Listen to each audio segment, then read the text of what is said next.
know Partho and Nandini, आपने business शुरू किया, काम किया, and you know that today you are right on the stage and you have this special plaque, and I want to read this to you. इसमें लिखा है, Partho and Nandini Bose, New Diamond, the highest recognition, highest reward for man's dedication to excellence is not what one gets from it, but what he or she become through it. Bill Britt, we are proud of your accomplishment. We love you. Bill and Peggy Britt, Free Enterprise Day 2009-2010. And I know, हमें मालूम है कि आपके घर में ये plaque के लिए स्पेशल प्लेस है, एंड आई नो कि ये प्लैक के लिए आप ड्रीम कर रहे थे.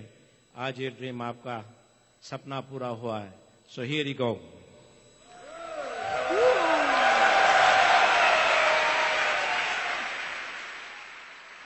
Yes, New Diamond, Partho and Nandini Bose. Thank you.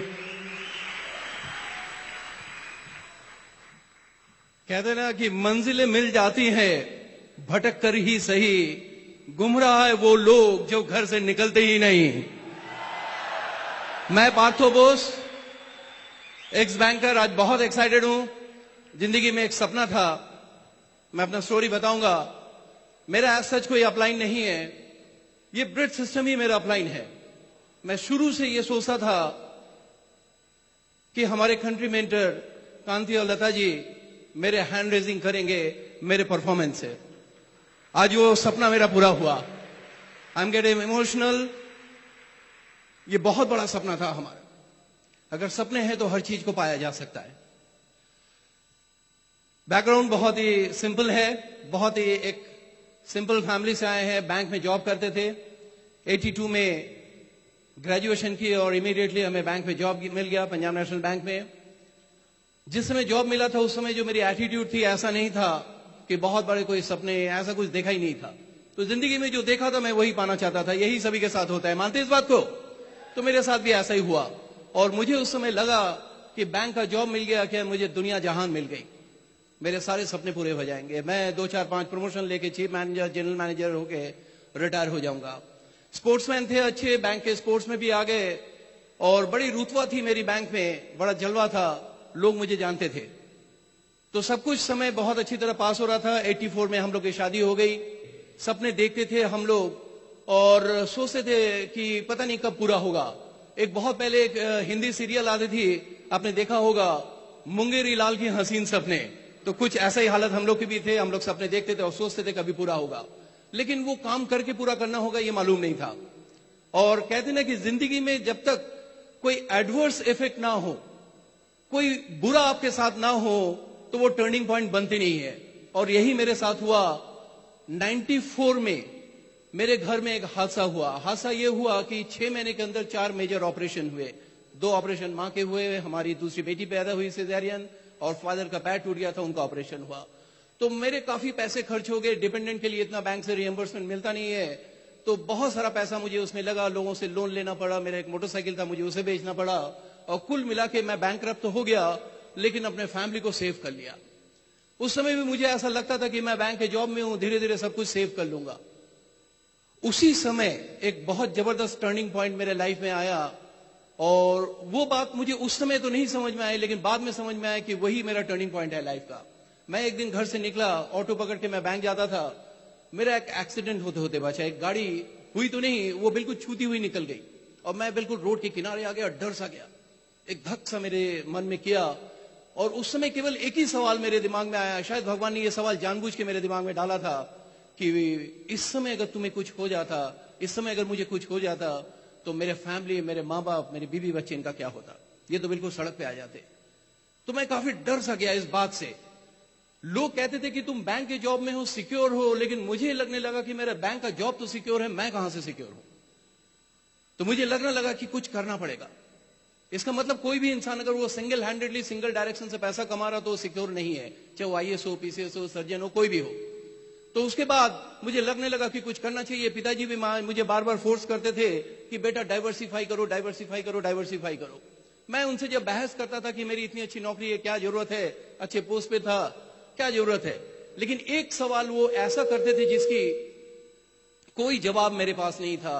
वो मुझसे पूछते थे कि आज के डेट में, ये सवाल मैं आपसे भी करना चाहता हूं कि आज के डेट में जितने बड़े इंडस्ट्रियलिस्ट हैं, जितने पैसे वाले लोग हैं, चाहे वो फिल्म एक्टर एक्ट्रेसेस हो, चाहे पॉलिटिशियंस हो, चाहे प्लेयर हो, हर आदमी डाइवर्सिफाई कर रहा और एक्स्ट्रा इनकम के लिए वो जा रहे हैं। तो पिताजी एक सवाल करते थे कि अगर इनको और पैसे की जरूरत है तो क्या आपको नहीं है? क्या आपको नहीं है? बिल्कुल है। मुझे वो बात समझ में आ गया, इसका कोई लॉजिकल जवाब मेरे पास नहीं था। और 94 से मैंने अपना बिजनेस स्टार्ट किया। मैंने पार्ट टाइम में बहुत सारे बिजनेस किए, पोल्ट्री काम किया, नर्सरी का काम किया, कपड़ों का काम किया, सब ब्रोकरशिप किया, बहुत सारे काम किए। जितने भी काम में मैंने समय लगाया, थोड़ा बहुत पैसा आया, उसी हिसाब से, बहुत ज्यादा नहीं, और नहीं काम किया तो नहीं आया।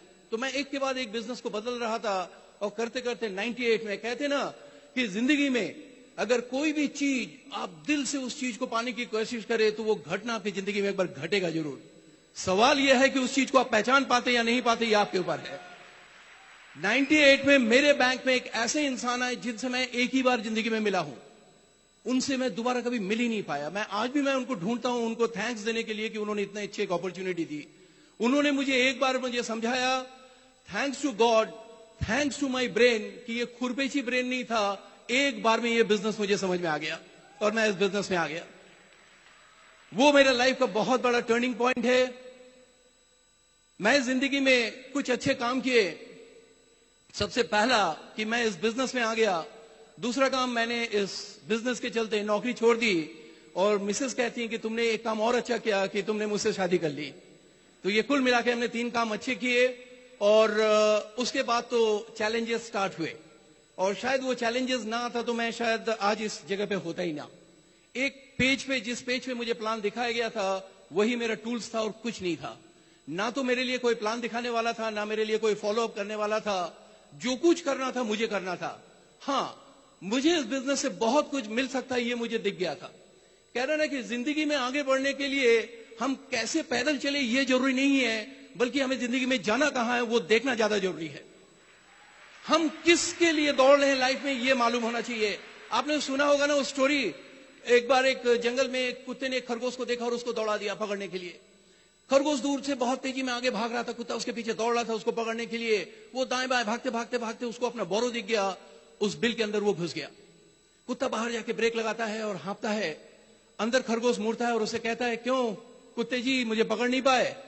कह रहे नहीं, हाँप रहा था वो। कह रहे मुझे मालूम है तुम क्यों नहीं पकड़ पाए। कह रहे बताओ बताओ, मैंने तो अपनी पूरी ताकत लगा दी। कह रहे तुम कैसे पकड़ सकते थे? तुम अपने भूख के लिए दौड़ रहे थे और मैं अपनी जिंदगी के लिए दौड़ रहा था, तुम कहां से पकड़ पाते मुझे? तो मुझे भी लग गया कि मैं भी अपनी जिंदगी के लिए दौड़ रहा हूं। चैलेंजेस आते गए। मैं ओपन मीटिंग अटेंड करने लखनऊ से दिल्ली ओवरनाइट जर्नी 500 किलोमीटर जाने लगा। लोग मुझे पागल कहने लगे। जब मैं 2 दिन बाद छुट्टी लेके बैंक आता था तो लोग मुझसे पूछते थे, मजाक करते थे कि बॉस, जब मैं कहता था ना उनसे कि इस बिजनेस में फॉरेन ट्रिप भी है, तो 2 दिन बाद जब लौटा था तो लोग पूछते थे मेरे कलीग्स कि बॉस कहां से आ रहे हो, यूरोप से, अमेरिका से, कहां गए थे फॉरेन ट्रिप पे? वो मजाक करते थे मेरे। 120 लोगों की स्टाफ थी जिसमें 119 लोग नेगेटिव थे, एक ही आदमी पॉजिटिव था, वो मैं था। लोगों ने मुझे पागल करार कर दिया। लोगों ने कहा कि बॉस पागल हो गया। मेरे रिश्तेदार मेरे घर में पहुंच गए। मेरी मां से कहा कि इसको रोको, इसकी नौकरी चली जाएगी, पता नहीं क्या क्या कर रहे। मुझे बाद में पता लगा कि ये लोग क्यों मुझे रोक रहे। जो वेल विशर्स कहते हैं ना, इसका डेफिनेशन मुझे बाद में समझ में आ गया। वेल विशर्स का मतलब ये नहीं कि जो आपके सुख दुख में काम आए। हम अगर सड़क पे गिर जाएंगे तो बहुत सारे लोग आके मुझे खड़ा करेंगे, इसका मतलब वो नहीं कि वो मेरे वेल विशर्स हैं। वेल विशर्स तो वो हैं जो आपकी कामयाबी से खुश होता हो, वही आपका सच्चा वेल विशर्स है। आपके पेरेंट्स होंगे, आपके स्पाउस होंगे, आपके बच्चे होंगे, आपके भाई बहन में भी। तो मुझे बात समझ में आ गई और मुझे एकदम मोहर लगा दिया कि बॉस पागल हो गया है, स्पोर्ट्स छोड़ के पता नहीं क्या कर रहा। मैं भी सोचने लगा कि इतनी बड़ी लखनऊ शहर जहां 40 लाख लोग रहते हैं, केवल मैं अकेला पागल? ऐसा नहीं हो सकता। मेरे जैसे कुछ पागल और होंगे और उसे ढूंढना है। अगर जिस दिन मैंने उनको ढूंढ लिया मैं कामयाब हो जाऊंगा। मैंने एक के बाद एक लोगों से बात करती चले गए। 7 महीने बाद मेरे साथ पहला स्पॉन्सरिंग हुआ, उसके बाद तो वो लाइन लग गई, शायद वो इम्तिहान थी, वो इम्तिहान मैंने अनजाने में पास कर दिया। उसके बाद एक के बाद एक वो पागल जुड़ते चले गए। आज मेरे नेटवर्क में 26 से 30 हजार ऐसे पागल हैं। अब आप ही बताइए, हर महीने लाखों रुपए कमाना अगर पागलपन है तो क्या आप पागल बनना चाहेंगे? अगर हर साल एक फॉरेन ट्रिप मिले वो भी फ्री में, तो क्या आप पागल बनना चाहेंगे? मैं भी पागल बन गया। और इस पागल का जिसने साथ दिया उस समय, उसे तो भूल नहीं सकते। और कहते ना कि behind every successful man there is a woman. उस पागल का साथ दिया, यानी मेरा साथ दिया मेरी वाइफ। जब भी मैं कभी, बहुत ही लखनऊ में ठंड होती है, और रात को जब मैं कभी नो शो करके आता था 20-22 किलोमीटर दूर से स्कूटर चला के, मैं ठंड में इतनी तेज कांपता था कि मैं 10 मिनट बात भी नहीं कर पाता था। उस समय अगर किसी ने अगर हौसले जगाए तो वो थी मेरी वाइफ और मेरे सपने। तो मैं सबसे पहले उनसे मिलाना चाहूंगा, अपनी वाइफ से। उसके बाद मैं दोबारा आऊंगा और हम सब मिलके इस बिजनेस को बिल्ड करेंगे और दहलका मचाएंगे आज। Help me welcome my beautiful wife Mrs Nandini Bose. Thank you.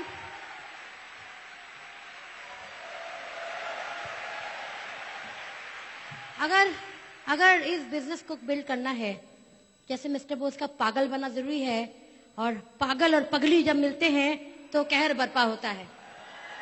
ये बिजनेस को मैं अपने सबसे पहले अपने ईश्वर को थैंक्स करूंगी, उनका नमन करूंगी, अपने पेरेंट्स, अपने गुरुजन जितने हैं उनको, उनकी आशीर्वाद से आज आपके सामने हैं।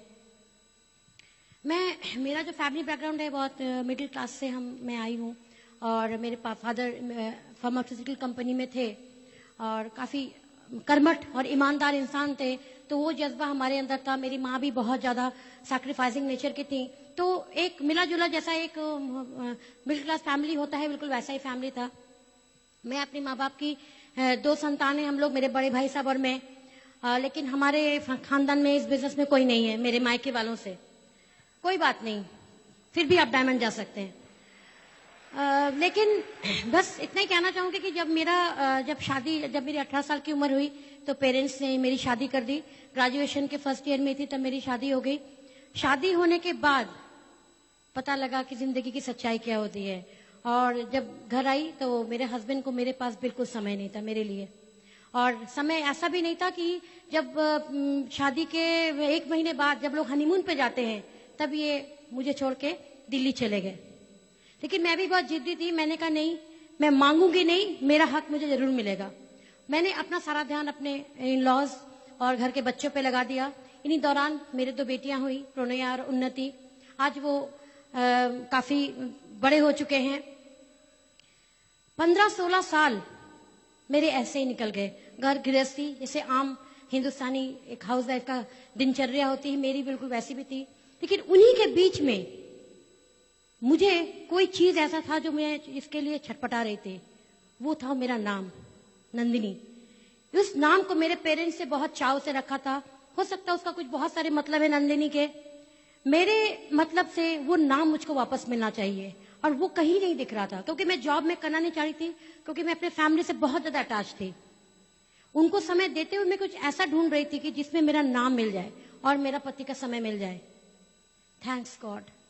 कहते हैं ना कि जो चीज अगर आप शिद्दत से मांगो तो सारी कायनात मिलकर उसको पूरा करती है। बिल्कुल यही हुआ हमारे साथ। ये बिजनेस हमारे लाइफ में आया, और वही कहते हैं जब मिल जाता है तो उसकी कदर नहीं होती।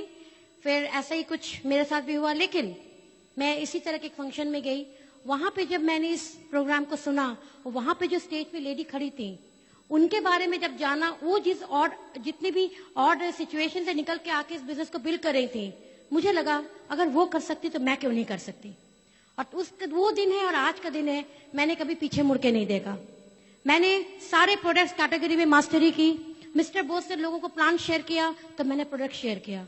अपने टीम की लेडीज को मैंने बताना शुरू किया कैसे करके लोगों को डेमो करना है, कैसे उनसे बात करनी है, ये सारा कुछ सिखाया। और ऐसे करते करते हम चले गए। आमवे प्रोडक्ट्स का कभी भी कोई कंपैरिजन नहीं है, मानते इस बात को। कोई कंपैरिजन नहीं है, और यूनिक चीज की कभी कोई कंपैरिजन नहीं होता।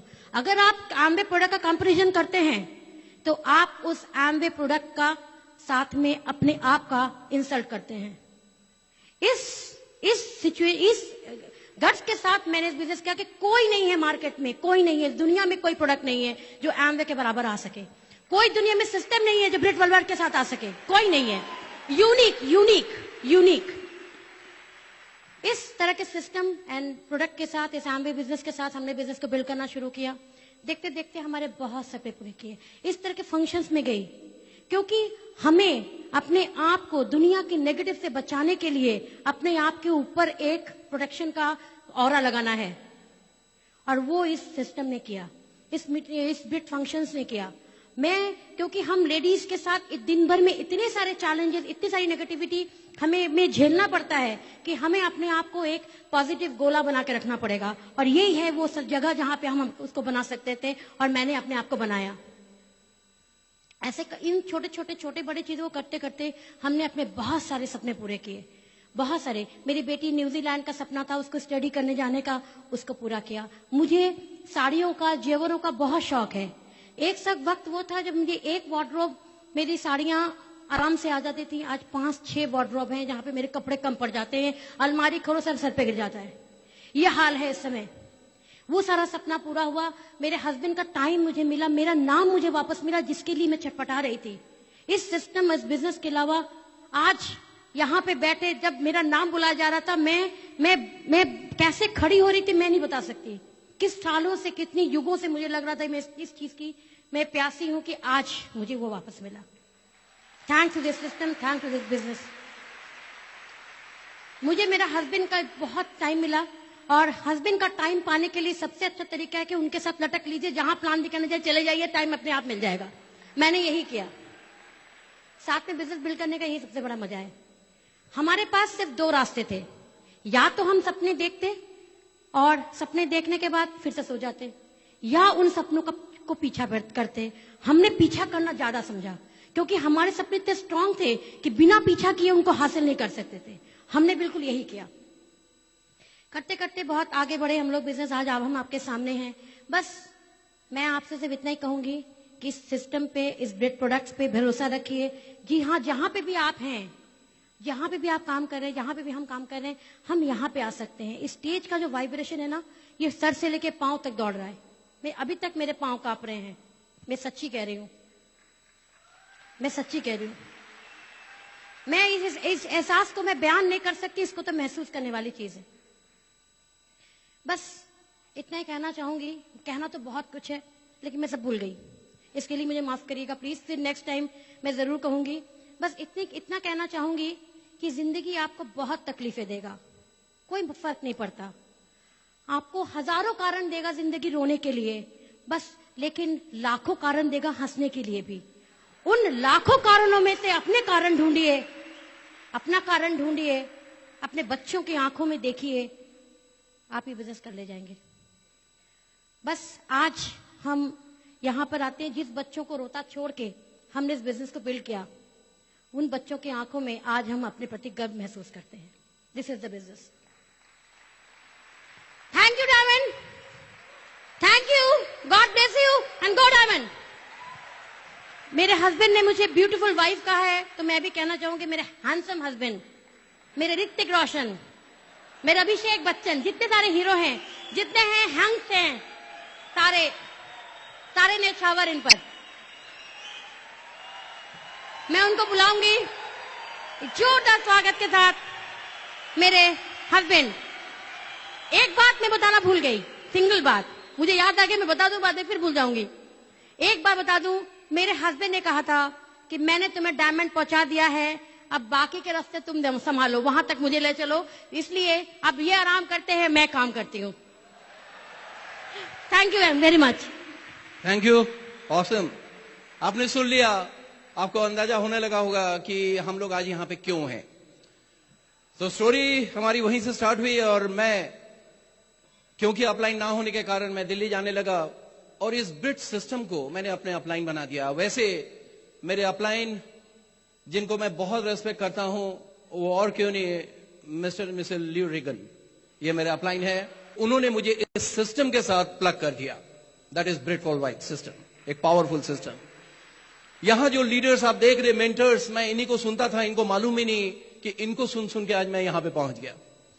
मैं दिल्ली जाता था और बहुत ही फायर्ड अप होता था और अपने सपनों को बड़ा करता था। जो सपने बचपन में देखने में डर लगता था, होता क्या है कि मिडिल क्लास फैमिली में बचपन से ही कुछ ऐसा एजुकेशन दिया जाता है कि बड़े सपने मत देखो, पैर उतना मत फैलाओ जितनी बड़ी चादर है, ये वो तमाम चीजें दबाया जाता है। तो वो एक माइंडसेट बन जाती है, लेकिन उस माइंडसेट से जब तक हम लोग निकलेंगे नहीं तब तक हम उस चीज को पा नहीं सकते हैं। कहते ना कि जिंदगी में बहुत सारी चीजें हम लोग ने देखा नहीं, सुना नहीं, तो उस चीज को हम लोग पाने की कोशिश भी नहीं करते। बस करना एक ही चीज है कि उस चीज को देखना है। जिस दिन आपने उस चीज को देख लिया तभी आप उस चीज को पाने की कोशिश करेंगे। मुझसे पूछते हैं लोग कि ये बिजनेस कैसे होगा, तो मैं उनसे कहता हूं कि ये गलत क्वेश्चन है। पूछो ये कि ये बिजनेस मैं क्यों करूं। अगर वो स्ट्रांग हो गया तो काम अपने आप होने लगेगा।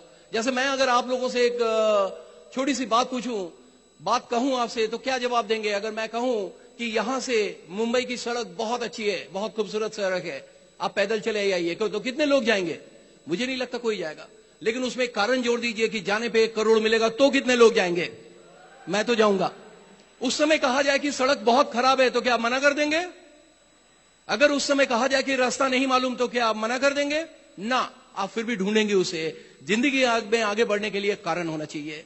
तो बचपन का जो वो डर था ना, उसको निकालना पड़ेगा। एक स्टोरी मैं आपको सुनाता हूं, आप उससे अंदाजा लगा सकते हैं कि क्या चीज आपको निकालना है और क्या पाना है। हस्बैंड वाइफ थे, नई नई शादी हुई थी और उन लोग बाहर हनीमून में गए हुए थे, कॉटेज में ठहरे हुए थे। शाम का टाइम था, वाइफ उनके खाना वाना बना रही थी, तो एकदम से पानी बरसने लगा। तो उसके वाइफ ने अपने हस्बैंड से कहा कि देखो पानी बरसने लगा है, मैंने कपड़े बाहर सूखने दिए, तुम जल्दी से उसको अंदर ले आओ, नहीं तो सब भीग जाएंगे। तो हस्बैंड डरा हुआ कहा कि ना बाबा ना, मैं बाहर नहीं जाऊंगा। तो वाइफ ने सोचा कि ये मजाक कर रहे हैं, उन्होंने फिर से रिपीट किया कि जाइए जाइए, मजाक छोड़िए और कपड़े ले आइए। कह रहे मैं बाहर नहीं जाऊंगा, बाहर लुल्लू है, पकड़ लेगा। तो वाइफ को कुछ समझ में नहीं आया, ये क्या बात है, नई नई शादी हुई थी। तो उसने पूछा ये लुल्लू क्या है? तो कह रहे मैं जब छोटा था तो मेरी माँ कहती थी कि ऐसे हालात में बाहर मत जाया करो, बाहर लुल्लू है, पकड़ लेगा। मैं बाबा बाहर नहीं जाऊंगा। तो वाइफ को कुछ समझ में नहीं आया। तो वाइफ ने फिर से उनको दिलासा दिलाया, अरे तब तो आप बच्चे थे, छोटे थे, अब आप हट्टे कट्टे जवान हैं, अब कहां से लुल्लू पकड़ लेगा। तो हस्बैंड और डर गया, कहने लगा कि मैं बड़ा हो गया तो क्या हुआ, लुल्लू भी तो बड़ा हो गया। तो कभी कभी हम लोग बचपन की उन बातों को लेके भूल ही नहीं पाते, उनको कस के बांध लेते अपनी जिंदगी में, उससे निकल ही नहीं पाते। उससे निकलना पड़ेगा। मुझे बहुत से लोग मिले जो दुनिया को चेंज करने के लिए तैयार था, लेकिन बहुत कम लोग मिले जो खुद को बदलने के लिए तैयार था। और जिन्होंने खुद को बदल लिया वो सब कामयाब हो गए। मेरी कामयाबी धीरे धीरे शुरू हुई तो सबसे पहले परेशान हुए मेरे बैंक के लोग, मेरे कलीग्स। मुझे बोलते हुए कोई फर्क नहीं पड़ता क्योंकि मुझे 8 साल हो गए नौकरी छोड़ चुका मैं, इसलिए मुझे कोई फर्क नहीं पड़ता। मैंने 18 साल जॉब किया और 19 साल मेरे रिटायरमेंट की बाकी थी जब मैंने बैंक को क्विट कर दिया। मुझे as a punishment zonal office में भेज दिया गया कि इसको सामने बैठा के रखो, देखो ये कैसे बिजनेस करता है। कोई किसी को रोक पाया आज तक? जिनके मंजिल बिल्कुल क्लियर हो उसको कोई रोक नहीं सकता था। मैं इवनिंग में बिजनेस को करता था, मैं दिन में करता भी नहीं था। शाम को जब मैं बैंक से निकलता था तो घर नहीं लौटता था क्योंकि वो काफी दूर था, मुझे और आगे जाना होता था। तो मैं टाई वाई बांधता था।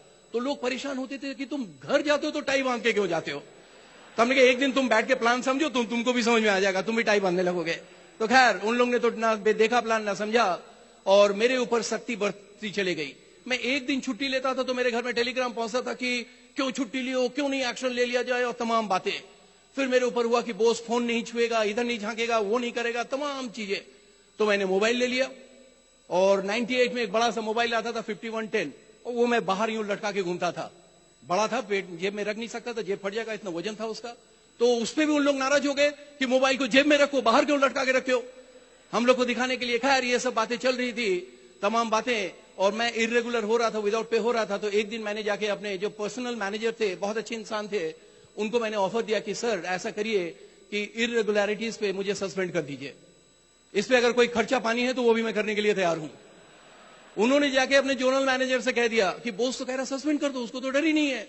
तो जोनल मैनेजर ने कहा कि कुछ भी हो जाए उसको सस्पेंड मत करना, नहीं तो और काम करेगा और बिजनेस करेगा। ये बातें उनकी जो पीए थे, मेरा दोस्त था, उसने सुना कि मुझको बता दिया कि बॉस तुम कुछ भी कर लो, सस्पेंड तो होने वाले नहीं हो। और क्या था, मैं और टेढ़ा हो गया। मैं देर से आता था, 1 घंटा 2 घंटा बैठता था और मैं कहता था कि मैं जा रहा हूं। वो कहते ये कोई तरीका है, तो हमने सस्पेंड कर दीजिए।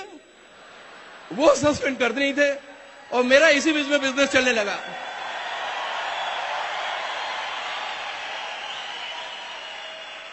अल्टीमेटली दिसंबर में 2000 दिसंबर में नवंबर में हम लोग का पहला फॉरेन ट्रिप मिला बैंकॉक का। वो भी एक एक्साइटिंग स्टोरी है, मैं आपको सुनाऊंगा। तो वो एकदम से चांस की बात, मैंने पासपोर्ट बना लिया था, नहीं तो मुझे एनओसी ना मिलता। तो बहुत से ऐसे लोग होंगे जिन्होंने अपने पासपोर्ट नहीं बनाया, यार कहीं जॉब करते हैं तो पासपोर्ट जरूर बना लीजिए, कामयाब होंगे तो एनओसी नहीं मिलेगा, बिल्कुल तय मान के चलिए। ये अजीबोगरीब दुनिया है। तो मैंने उनको ऑफर एप्लीकेशन दिया कि मैं बैंकॉक जा रहा हूं, तो उन्होंने मेरा एप्लीकेशन रिजेक्ट कर दिया कि नहीं तुम नहीं जा सकते, ये कंडीशन वो कंडीशन, तमाम बातें, बैंक में अभी ये हो रहा वो हो रहा, तमाम तरीके से। मैंने सादा कागज निकाला, वहीं पे रेजिग्नेशन लिखा, मैंने कहा ये है मेरा रेजिग्नेशन, मैं जा रहा हूं, दैट्स ऑल। और इस तरीके से मैं बैंक से बाहर हो गया। और सच बताएं, जिस दिन मैं बैंक से बाहर निकला ना, खुली हवा में, मुझे बहुत अच्छा महसूस हुआ। मुझे लगा कि बिल्कुल यही जिंदगी है, इसी को फ्रीडम कहते हैं, ना कोई बॉस है ना कुछ, मैं अपनी मर्जी से काम कर रहा हूं। जिनको नहीं मालूम था उन सब ने कहा कि तुम बेवकूफ हो बॉस, तुमने ये क्या कर दिया। अभी भी मुझे कुछ लोग कहते हैं कि ठीक है डायमंड बन गए, लेकिन बैंक की नौकरी भी साइड में करते रहते। बड़े टिपिकल लोग मिले इसमें। लेकिन जब मैंने ऐसे जाके सबके सामने अनाउंस किया कि आज मैंने बैंक से रिजाइन कर दिया, आज मैं फ्री हूं, लोगों ने 10 मिनट तक तालियां बजाती रही। कहने का मेरा मतलब है कि अगर आपको यही नहीं मालूम कि एग्जैक्टली हमें क्या पाने जा रहे हैं, तो आप उस चीज को कभी पाने की कोशिश ही नहीं करेंगे। धीरे धीरे चेंजेस आने लगे मेरे अंदर, और मुझे कामयाबी का जो सही अर्थ है, जो सही मीनिंग है, वो मुझे समझ में आने लगा। कहते हैं ना कि जिंदगी में आपके अचीवमेंट से आपको कितना क्या मिलता है, उससे भी ज्यादा इंपॉर्टेंट है कि उस अचीवमेंट से आप क्या बनते हैं। That is more important. अपने आप को कितना बदलते हैं, चेंज करते हैं। सक्सेस का मुझे मतलब समझ में आ गया। सक्सेस का ये मतलब नहीं कि केवल कितना मैंने पैसा कमाया। मैंने 18 साल बैंक में जॉब किया। जब मैं पीछे मुड़ के देखता हूं तो मैंने केवल अपने और अपने फैमिली के बारे में केवल सोचा है। लेकिन इस 11 साल में जब मैं पीछे मुड़ के देखता हूं तो पता नहीं कितने लोग मेरे थ्रू इस बिजनेस में आए और कामयाब हुए। किसी दिन आप किसी को सपोर्ट करेंगे, वो कामयाब होगा, और आप उनके घर जाएंगे और उनके मां बाप और उनके बीवी बच्चों को खुश देखेंगे, आपको कैसा फील होगा। I think this is the best feeling. कितने लोगों को मिला, कितने लोगों को यह फीलिंग मिलता। लोग कहते कि मैं कामयाब हूं, तो मैं पूछता हूं उनसे कि आपने कितने लोगों को और कामयाब बनाया। आपको लोगों को कामयाब होते हुए देख के जो महसूस होता है, वो तो कभी जिंदगी में मिला ही नहीं। मुझे बहुत अच्छा लगता, आपको भी बहुत अच्छा लगेगा। किसी दिन कोई इंसान यहां आएगा और आपकी तरफ उंगली करके दिखाएगा कि वो इंसान वहां पे बैठा है जिसके कारण आज मैं यहां पे हूं। उस दिन आप गर्व महसूस करेंगे कि आपने जिंदगी में कुछ काम किया है। ये डिफरेंट बिजनेस था। जो स्पिरिचुअल सक्सेस है उसका मतलब मुझे समझ में आने लगा। बहुत मुझे अच्छा लगा। अचीवमेंट तो बहुत हुए। मैंने 18 साल बैंक में जॉब किया। 18 साल का मैं अचीवमेंट आपको बताता हूं। मैंने 3 साल नौकरी करने के बाद एक मोटरसाइकिल खरीदा था, राजदूत। उसके 5 साल बाद उसको बेच के हीरो होंडा मोटरसाइकिल, उसको मुझे 3 साल में बेचना पड़ा। घर में कुछ प्रॉब्लम आ गया था, जो चैलेंजेस। उसके बाद मैंने एक बजाज एफी खरीदी। ये 18 साल की अचीवमेंट बता रहा हूं। और 2-3 बार मैंने एलएफसी लेके, एलटीसी लेके, मिसेस को लेके घुमाने ले गए इधर उधर हिंदुस्तान में ही। सबसे छोटे होटल में रुके, शॉपिंग करने गए तो हम लोग ने काफी हाथ कसे हुए थे। विंडो शॉपिंग हम लोग ने ज्यादा की। और एक छोटा सा मकान बनाया था 450 स्क्वायर फीट में, बैंक से लोन लेके। ये मेरी अचीवमेंट है 18 साल की। और 11 साल में हमने क्या किया, आज हमारे पास एक मकान है जिसका लोन उस मकान से ज्यादा बड़ा है, डबल है। 5-6 हजार स्क्वायर फीट में मेरा मकान है, जिसमें 5,500 तो प्लिंथ एरिया है, जिसमें स्विमिंग पूल है, अपना पर्सनल होम थिएटर है जहां पे बैठ के हम लोग पिक्चर देखते हैं। हर इन बच्चों के लिए, हर एक के लिए अलग कमरे हैं। मेरी दीदी का डेथ 2001 में हो गया था। मैंने अपने भांजों को अपने साथ रखा, उनको पाल पोस के बड़ा किया, उनकी शादी कराई, उनके बच्चे भी हैं, हम लोग सब एक साथ रहते हैं। और सच बताएं, अगर ये बिजनेस नहीं होता, ये एटीट्यूड नहीं होता, तो मैं शायद उनको रख ना पाता। आई फील प्राउड कि मैंने जिंदगी में कुछ अलग किया है। मैंने 99 में सबसे पहली गाड़ी खरीदी, मैटीज। उसके 2 साल बाद होंडा सिटी। सारा जो झगड़ा बैंक में हुआ वहीं से हुआ था। जब होंडा सिटी से बैंक जाते थे, हमारे जनरल मैनेजर एम्बेसडर से आते थे और मैं होंडा सिटी से, सारा झगड़ा वहीं से स्टार्ट हुआ था। उसके 2 साल बाद स्कॉर्पियो, उसके 2 साल बाद स्विफ्ट, और अभी अभी डायमंड बनने के बाद एक नई चमचमाती काले रंग की जो अभी आपने देखा SX4, ये हमने लिया। ये 5 साल की अचीवमेंट, ये 10 साल की अचीवमेंट बता रहा हूं आपको। 2000 से लेके अब तक जितने भी फॉरेन ट्रिप्स वहां भी गए, और अपने पैसे से भी कई बार हम लोग मॉरिशस वगैरह घूमने गए। साथ में तमाम कुछ और भी बातें हुई जो मैं आपसे शेयर करूंगा। जो सबसे बड़ी चीज हुई, कहते ना कि सक्सेस हैज ए कॉस्ट, उसे पाने के लिए आपको कुछ ना कुछ पे करना पड़ेगा। मेरे साथ भी ऐसा हुआ, और अनजाने में ऊपर वाले आपके टेस्ट लेंगे। अगर आपकी दिशा सही है तो आप अनजाने में उससे पास हो जाएंगे। तो मेरे साथ भी ऐसा हुआ, एक हादसा हुआ था जो मेरा लाइफ का मे भी टर्निंग पॉइंट बना। जिस दिन मीटिंग थी थर्सडे को, जब हमने वहां पे लखनऊ में थर्सडे मीटिंग स्टार्ट किया, तो मैंने देखने लगा कि हर काम थर्सडे को आने लगा। कोई बाहर से मिलने आना था तो वो भी थर्सडे को, किसी को जाना है तो थर्सडे को, किसी की शादी हो रही तो थर्सडे को, बर्थडे हो रहा तो थर्सडे को। तो मुझे लगा कि मैं इसको चेंज करके वेडनेसडे कर दूं। तो किसी ने बताया, एक सक्सेसफुल लीडर ने, अगर तुम वेडनेसडे कर दोगे तो लोग वेडनेसडे को आने लगेंगे, जहां कर रहे हो वहीं लगे रहो। तो एक बार ऐसी हो गई कि मेरी बेटी का बर्थडे था, और 2 चीज एक साथ हुआ था। बर्थडे था और उस दिन मेरी मीटिंग भी थी। मैंने घर में लोगों को बुला लिया था, मुझे ध्यान नहीं था उतना। घर में केक कटना था, साथ में उस दिन मेरी मीटिंग भी थी। तो मेरे पास 2 चॉइस था, या तो मैं मीटिंग में जाऊं जहां 200-300 लोग मेरे लिए वेट कर रहे थे, क्योंकि मेरे अलावा उस समय कोई मीटिंग लेता नहीं था लखनऊ में, या दूसरी चीज उनको छोड़ के मैं घर में बच्चों के साथ एंजॉय करूं। मैंने अपना प्रायोरिटी चेक किया, और मुझे लगा जैसे हमारे लीडर्स कहते हैं, प्रायोरिटी में जो चीज ऊपर है उसे करना चाहिए, और मैं मीटिंग में चला गया। मैंने उस बर्थडे को मिस किया था। मुझे अच्छा नहीं लगा, मेरे मिसेस को अच्छा नहीं लगा, मेरी बच्ची को अच्छा नहीं लगा। शाम को जब मैं लौटा देर से, लोग जा चुके, मुझे खाना भी ठीक से नहीं मिला। मुझे दुख जरूर हुआ। उसी बच्ची ने उसी समय मुझे एक दिन अचानक स्कूल से आई और कहा कि पापा, उस समय वो 5th में थी, और कहा कि मुझे USA जाना है। तो हमने कहा कैसे? कह रही स्कूल से जा रहे हैं, मैं भी जाऊंगी, और मुझे पैसा लाइए। उसने सोचा कि मैं इस पर्स से निकाल के कुछ पैसा दे दूंगा, वो USA चली जाएगी। तो वो तो पापा को समझ में आ रहा था कि कुछ गड़बड़ है। तो मैंने कहा कि कुछ लिख के दिया टीचर ने? कहा हाँ। उसने दिखाया तो देखा उसमें 80,000 रुपए। ये 2000 की बात है। एक बैंक में नौकरी करने वाला, तब इतना बिजनेस तेजी में भी नहीं पकड़ा था, 80,000 बहुत होते थे। पर्सनल लोन भी 50,000 से ज्यादा नहीं मिलते थे उस समय। मैंने क्या कहता, मैं अपने बच्चे से ये भी नहीं कह सकता था कि बेटा तुम्हारे बाप निकम्मा है, मुझे ये करना अच्छा नहीं लगता था। तो मैंने उसको फुसलाने की कोशिश की। मैंने कहा कि बेटी अभी तुम बहुत छोटी हो, बड़ी हो जाओ, तुम्हें USA क्यों पूरी दुनिया घुमा देंगे। शायद ये जवाब उसको सेटिस्फाई नहीं किया, और बेटी ने तुरंत कहा कि पापा इसका मतलब हम तो कभी विदेश जा ही नहीं पाएंगे। बिल्कुल चोट लगी थी दिल में। मैं अंदर ही अंदर रो पड़ा था, और मुझे उस दिन लगने लगा था मैं किस बात का बाप हूं, किस बात का मैं बाप हूं कि मैं अपनी एक बच्ची की छोटी सी इच्छा भी नहीं पूरे कर सकता हूं। वो मेरी जिंदगी का एक बहुत बड़ा टर्निंग पॉइंट था। उसके बाद तो इस बिजनेस में कितनी भी तूफानें आई, कितने भी कुछ मुझे रोक नहीं पाया। और अगले साल उस बेटी को उसके बर्थडे में एज ए गिफ्ट मैंने 35 दिन के लिए USA भेजा था। ये मेरा गिफ्ट था उसको। उसका अगला बर्थडे उसके जापान में, उसका अगला बर्थडे UK में, उसका अगला बर्थडे मॉरिशस में, उसका अगला बर्थडे फुकेट में, उसका अगले बर्थडे अभी हम लोग बीच में पटाया में भी गए थे हम लोग, फिर बांग्लादेश में भी गए थे, उसका बर्थडे सेलिब्रेट किया। आज वो मेरी बेटी न्यूजीलैंड में गई है अपनी पढ़ाई नहीं करने, कोई नौकरी के लिए पढ़ाई करने नहीं गए, केवल अपने सपनों के लिए कि मुझे विदेश में पढ़ना है, दैट्स ऑल। और इसके लिए मैंने सारा, वो इतनी बड़ी स्टूडियोज भी नहीं थे कि वो उसको स्कॉलरशिप मिले, वो सारा पैसा मैं पे कर रहा हूं। जिनको मालूम है विदेश में पढ़ाने में कितना खर्चा है, केवल उसके सपनों को पूरा करने के लिए। वो हिंदुस्तान में भी इस बिजनेस को कर रही है, वो वहां पे भी बिजनेस को कर रही है। अल्टीमेटली उसको ये बिजनेस ही करना है। कुछ लोग कहते हैं फिर आपने इतना खर्चा करके क्यों भेजे? तो हमने कहा कि आपको सपनों का मतलब ही नहीं मालूम, जिस दिन मिल जाएगा आप भी कामयाब हो जाएंगे। बहुत पावरफुल चीज होती है ये सपने। आज जब मैं अपने बच्चे को देखता हूं अपने प्रति विश्वास को झलकते हुए, मुझे अच्छा लगता। मुझे नहीं, हर मां बाप को अच्छा लगेगा। मैं हर एक से कहता हूं कि इस बिजनेस को कर लीजिए। किसी दिन ऐसा ना हो कि आपके बच्चे बड़े हो और वो आपके ऊपर उंगली उठा दे कि अगर उस अंकल ने किया था तो आपने क्यों नहीं किया था। क्या जवाब देंगे? कोई जवाब नहीं होगा आपके पास। बहुत लोग मिले, तरह तरह के लोग मिले। हमने इस बिजनेस को फन भी किया, मैंने एंजॉय भी किया। अलग अलग टाइप के लोग मिले। एक बार एक साहब मिले, पढ़े लिखे इंसान, एयरपोर्ट के, और उन्होंने कहा क्या रे जो भी कहिए एमवे बेवकूफ बनाती है। तो हमने कहा कि कमाल है दिमाग आपका। 50 साल से 93 कंट्रीज में किसी ने नहीं पकड़ पाया, और आप बिना किए इस बिजनेस को पकड़ लिए कि ये बेवकूफ बनाती है।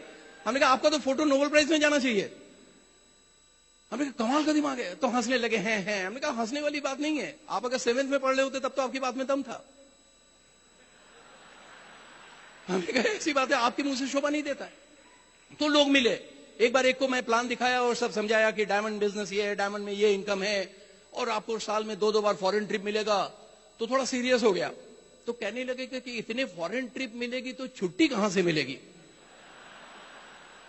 मैं तो समझ गया, मैंने उनको समझाया कि कोई बात नहीं, विदाउट पे हो जाइएगा। तो कह रहे नहीं, इससे सीआर खराब हो जाता है। तो बड़े टिपिकल लोग मिले इसमें, और कुछ लोग मिले बिल्कुल रवाब से। आज तक मुझे किसी ने कन्विंस नहीं कर पाया। मिलते होंगे, आप लोगों को मिलते हैं? तो मैं उनसे एक ही सवाल करता हूं कि कन्विंस नहीं होके क्या आप कामयाब हो गए? किस बात की प्राउड फील कर रहे हैं? प्राउड केवल कामयाबी की होती है। हम पहले टेढ़े थे, आज भी टेढ़े, इसमें प्राउड फील करने वाली कौन सी बात है? लोगों को मालूम ही नहीं कि वो क्या कह रहे। कहते हैं कि जिंदगी को खुद को चॉइस करना पड़ेगा। कहते हैं कि जिंदगी आपको जहां पे ले जाना चाहती है वहां पे मत जाइए। जिंदगी आपको जहां ले जाना चाहती है वहां पे मत ले जाइए, बल्कि आप जिंदगी को जहां ले जाना चाहते हैं वहां ले जाइए। आपको इसके लिए एफर्ट्स करने पड़ेंगे, आपको मेहनत करनी पड़ेगी। हम लोग ने भी बहुत मेहनत किए, बहुत कुछ किए। ऐसा नहीं कि मेरे साथ नो शो नहीं हुआ, डाउनफॉल नहीं हुआ, बहुत सारे प्रॉब्लम भी आए, लेकिन उसके बावजूद भी हम लोग आगे बढ़ते चले गए।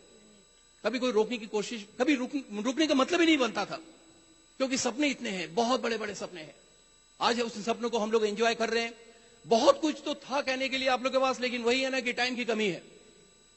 मैं फिर आऊंगा और मुझे बहुत अच्छा लगा, और खास करके ये जो लोग हैं, कमाल के लोग हैं आप लोग, बहुत मजा आया आप लोग से बात करके।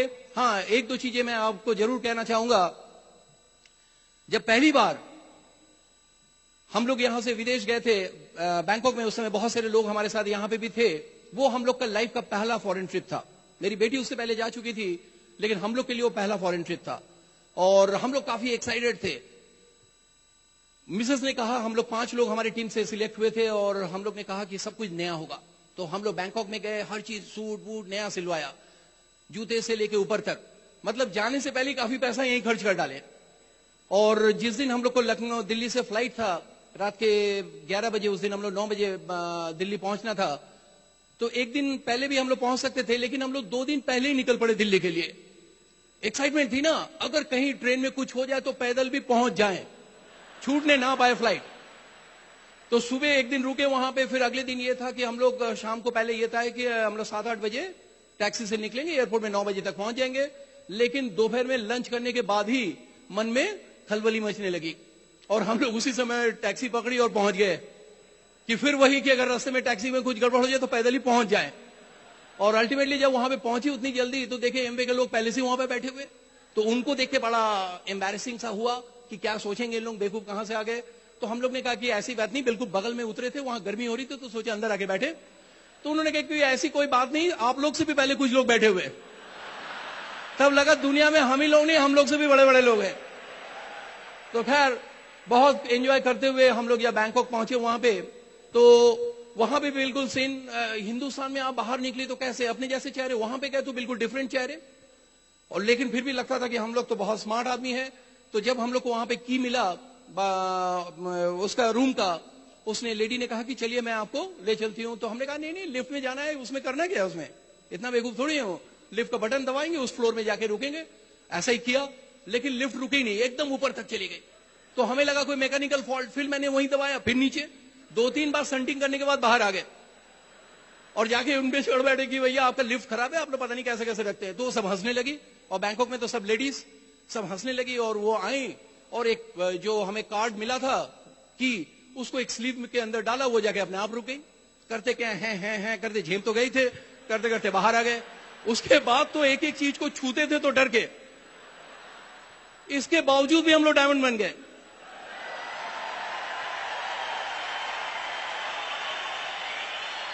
एक काम हम लोग ने अच्छा किया था वहां पे, एक काम हम लोग ने वहां पे अच्छा किया था। कहते ना कि दुनिया में सबसे चालाक लोग कौन है, हिंदुस्तानी। हमने उनको बार्गेनिंग करना सिखा दिया, ये मालूम नहीं था उनको।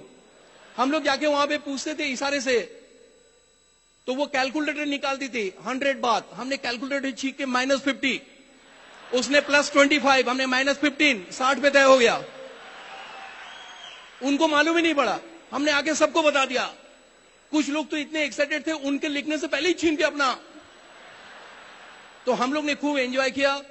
अब बिल्कुल खाली हाथ जाते हैं और खूब एंजॉय कर रहे हैं, बहुत मजा आता है। अभी हम लोग पेनांग गए थे, मेरे टीम के 52 लोग मेरे साथ थे इस बार। आप कितने भी अमीर हो जाए ना, आप अकेले जा सकते हैं, अपने परिवार को ले जा सकते हैं, लेकिन उनके दोस्त उनके परिवार को ले नहीं जा सकते। ये बिजनेस है जहां पे आप उनके दोस्त उनके परिवार के साथ जा सकते हैं। बिल्कुल अलग है, एक अलग जिंदगी है। बस यहीं पे मैं समाप्त करूंगा। लखनऊ से आया हूं तो शेर तो जरूर सुनाऊंगा। कहते ना कि हर कह कहे हम राज नहीं हो सकते, हर कह कहे हम राज नहीं हो सकते, हर खुशनुमा गीत के अंदाज नहीं हो सकते। अरे कामयाबी तो तुझे ढूंढ लेगी एक दिन, हर रोज भगवान नाराज नहीं हो सकते। Thank you and good evening.